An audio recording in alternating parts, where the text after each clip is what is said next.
বিহু বহুত দিন হয় সেইবাবে আজি গাঁৱৰ দুজন ব্যক্তিক লগ পালোঁ বিহু বিষয়ে কিবা এটা শুনিম বুলি আশা কৰিলোঁ কিবা এটা কেনেকুৱা লাগিছে হয় আজি মাঘৰ বিহু বৰদিন আমি সকলো গাঁও ছটাবৰ গাঁৱৰ ৰাইজ মিলি আজি বৰদিনটো ৰাইজসকল আহি আছে আমি ৰাতিপুৱা খেল ধেমালিও পাতিলোঁ সেইখিনি আমি আপোনালোকক দেখুৱাব নোৱাৰিলোঁ বৰ্তমান এতিয়া আমাৰ ইয়াত বিহু চলি আছে আৰু বাদ্যযন্ত্ৰৰ তলত আমি দুইতলাৰ ওপৰত আছোঁ এতিয়া আমাৰ তলত ৰাইজ আছে ৰাইজে বিহু ধুনীয়াকৈ নাচি বাগি আছে সকলো ল'ৰা ছোৱালীৰ পৰা ধৰি বুঢ়া মেথা সকলো যুৱক যুৱতী সকলোৱে আহিছে আৰু মাঘ বিহুটো বাপতি খাওনৰ এইটো ভোগালী বিহু সকলোৱে আমি পালন কৰিব লাগে আৰু আমি জানো যে প্ৰত্যেক বছৰে মাঘৰ বিহুটো খুব ধুমধামেৰে পিঠা জলপান গোটেইখিনি আমি নিজে খুন্দি সেইখিনি আমি নিজে তৈয়াৰ কৰোঁ আৰু নিজে খাওঁ তাকে কয় ভোগালী বিহু গতিকে আপোনালোকে নিশ্চয় জানে ভোগালী বিহুটো সেইকাৰণে তাৰ নাম ৰখা গৈছে ভোগালী বিহু গতিকে আমি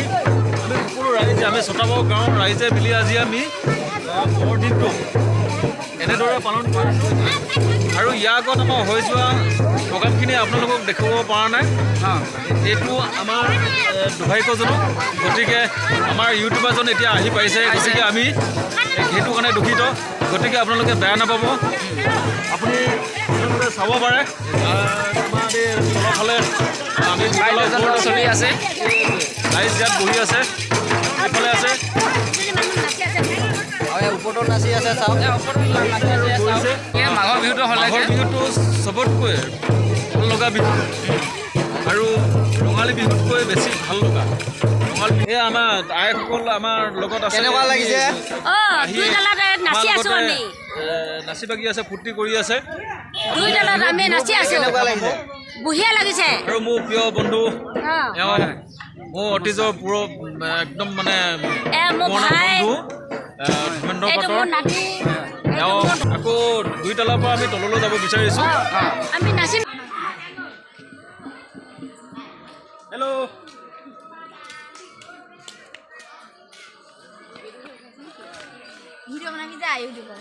তোনে উঠি আহিছে হেল্ল' চেনেল ভিডিঅ' বনাইছে নেকি hello' channel hello' mike testing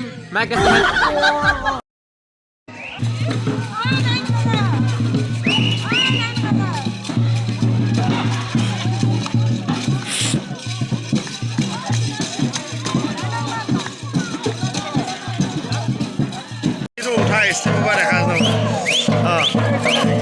মিলাই পেলাই ধুনীয়াকৈ বস্তুটো ফিনিচিং কৰিছে হয় সেই ফিনিচিং মাৰিছিলে পিনে আকৌ এই গিলাচ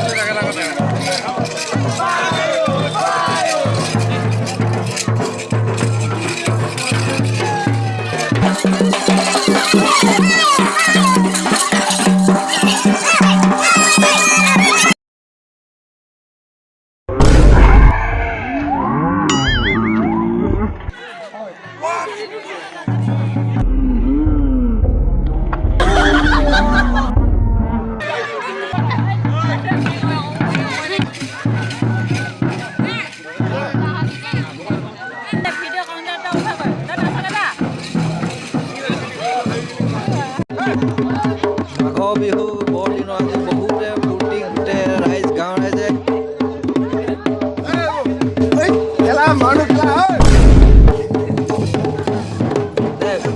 বিহু বিষয়ে কিবা এটা কৈ দে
এইখিনিতে আমি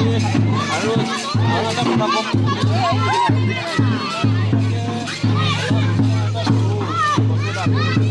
জীৱ জন্তুবিলাকক যেনেকৈ আমি জীয়াই ৰাখোঁ তেনেধৰণৰ এটা সৰু এটা পুখুৰী খান্দা হৈছে। তাতে আপোনালোকে দেখা পাইছে ফুল পুষ্প দিয়া হৈ আছে, তাতে মাছ দিয়া হৈ আছে আৰু মেটেকা দিয়া হৈ আছে আৰু সৰু সৰু মাছবিলাক আছে। এইটো আমাৰ মন্দিৰ বনোৱা হৈছে। মন্দিৰটোত কালি আমি পৰ্বত আমি শেষ কৰিছোঁ। মেইন আমাৰ যিটো আমি পাইছোঁ, আমাৰ বিশেষকৈ আমি মাঘৰ বিহু আহিলে আমি মজ দিবৰ কাৰণে আমি অসমীয়া মানুহবিলাক ধুনীয়া, সেইকাৰণে আমি চিৰস্মৰণীয় বস্তু এটা আমি ইয়াত ৰাখিছোঁ।